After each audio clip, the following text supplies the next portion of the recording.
Evening now. We begin tonight in Manning. That's where 2 of 4 men charged in connection with a deadly drive-by shooting have been denied bond.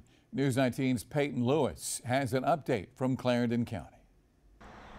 On Tuesday afternoon, a judge denied bond for 21-year-olds Tyrese Brunson and Demadre Dennis. They're 2 of 4 men who were arrested and charged in connection with a drive-by shooting that happened at a graduation party on June 4th. During the course of the investigation, it was determined that all of the victims that were hit by gunfire were standing in the front yard of the residence or near the roadway in the front yard when a car passed and opened fire into the crowd.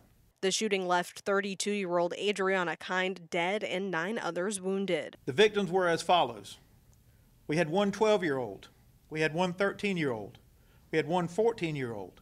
We had 2 15-year-olds, one 17-year-old, one 32-year-old, and one 36-year-old. Our cameras were not allowed inside the bond hearings on Tuesday, but I was allowed inside to listen and take notes. There were 2 separate hearings, starting with Demadre Dennis. Both Dennis and Brunson are charged with 1 count of possession of a weapon during a violent crime, 8 counts of assault and battery of a high and aggravated nature, and 1 count of murder. Judge Elise Fulton asked Dennis why he was arrested. Dennis said, quote, "Because they said I had something to do with it, and my name was being called out." Dennis says he's lived in Manning his entire life and claims he was not involved in the drive-by shooting. His bond was denied, but he will have a preliminary hearing. As for Brunson, the other 21-year-old charged in this case, he says, quote, "Someone says they saw my car and that I got shot, and they say they saw me at the party." Brunson says he was not at the party.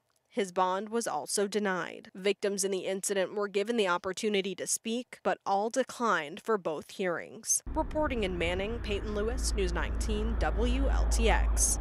And as we mentioned, 2 other men were also charged in connection with that drive-by shooting. As soon as we have new updates to pass along in this case, we will do it both on air and online at WLTX.com.